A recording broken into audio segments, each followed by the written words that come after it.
আমেরিকার অভিবাসন সংস্থা আইসের নাম কি বদলে যাচ্ছে? প্রেসিডেন্ট ডোনাল্ড ট্রাম্প সম্প্রতি সামাজিক যোগাযোগ মাধ্যমে এই নাম পরিবর্তনের এক অভিনব আইডিয়া শেয়ার করেছেন। ট্রুথ সোশ্যালে দেওয়া এক পোস্টে তিনি জানান, অভিবাসন সংস্থা আইসের নাম পরিবর্তন করে nice, national immigration and customs enforcement করা হতে পারে। ট্রাম্পের মতে এটি করা হলে সংবাদ মাধ্যম বাধ্য হয়ে সারাদিন নাইস এজেন্ট বা ভালো এজেন্ট শব্দবন্ধটি ব্যবহার করবে। ট্রাম্পের এই গ্রেট আইডিয়া তার সমর্থকদের মধ্যে হাসির খোরাক জোগালেও বিরোধীরা একে সহজভাবে নিচ্ছেন না।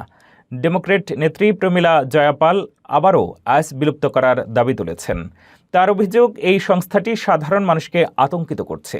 গত রবিবার রাতে হোয়াইট হাউস করেসপন্ডেন্টস ডিনারের পর ট্রাম্পের এই মন্তব্য যেন মার্কিন রাজনীতিতে নতুন বিতর্কের জ্বালানি হিসেবে কাজ করছে।